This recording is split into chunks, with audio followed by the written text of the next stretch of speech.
Next up on WTV, a cardboard boat competition, the Redhawk Acapella Club, and the latest edition of STEM Spotlight.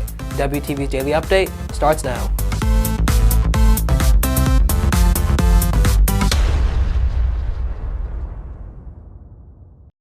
Hey there, Redhawk Nation. Today is Wednesday, March 29th, and I'm Varun Saravanan with today's Daily Update, brought to you by Wingspan TV. Last weekend, Model UN competed at the state conference. March has been full of competitions, from BPA to DECA, District UIL, and now Model UN State Conference. The Model UN team on campus has been successful for a few years now, and this year, it was recognized for their achievements. Liberty won 4 awards for our delegates placed at state, which itself is a big accomplishment. But not only that, but Miss Wiseman, our advisor, won an award for her actions and her work as our advisor this year and for representing Liberty. And also we won the Premier Delegation Award, which recognizes the top Model UN programs from across the state. Aside from competitions and awards, the state officer team was announced. For this year, some Liberty students are already helping lead. The school has sent several students to head the organization as Secretary General in the past, and for next year, the club is sending another. I would always see the state officer team up there leading the entire thing and taking our entire delegation, entire experience forward.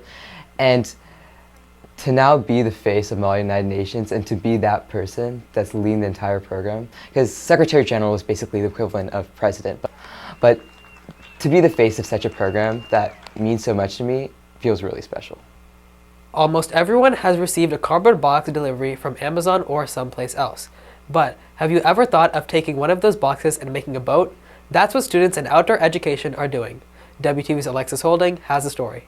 Outdoor ed students are working in teams to create cardboard boats that they use to compete against their classmates. To succeed, students have to research and plan out a boat that wouldn't sink and be able to row across a pool. So we researched what kind of shapes and forms worked well for boats, and then we drew out and planned what the shape of our boat was going to be, and then we actually started assembling it with just cardboard and duct tape. So it was a lot of trial and error and making sure everything was the right length and stuff.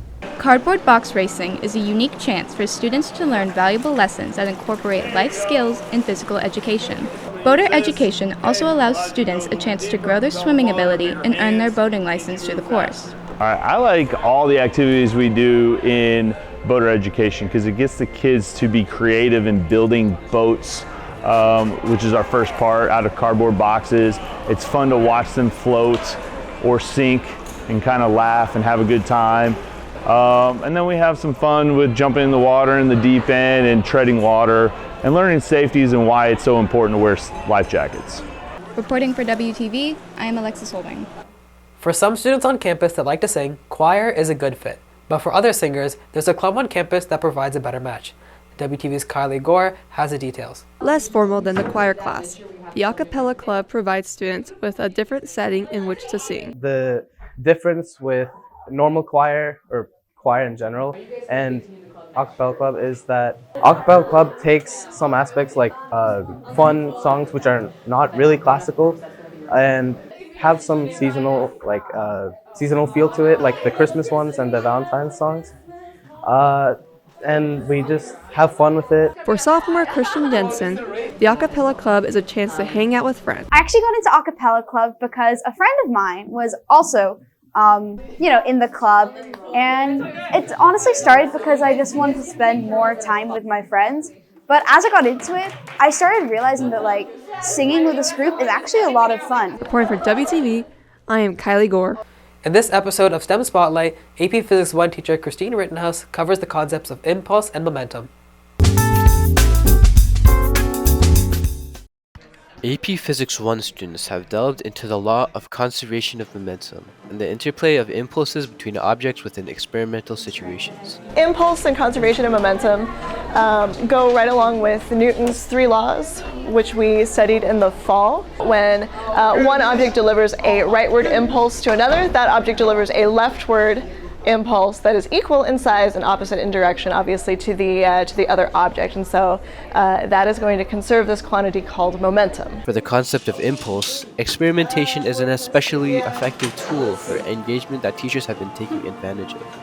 The second lab that we did, it was a big exploration of like the different collision types. So we had 2 carts, we kept them equal mass at first, and then we like changed the masses, and so we were able to explore elastic collisions where energy is conserved, inelastic collisions, completely inelastic collisions, which is when the 2 carts stick together, and explosions. Total starting momentum of the system was the same as the total ending momentum of the system. So again, it's that third law interaction between the 2 carts. When cart A pushes on cart B will push on cart A with an equal and opposite force, and so that's why their changes in momentum are the same. Conservation of momentum can be applied to a vast variety of real-world situations, practically anything involving the collision of objects.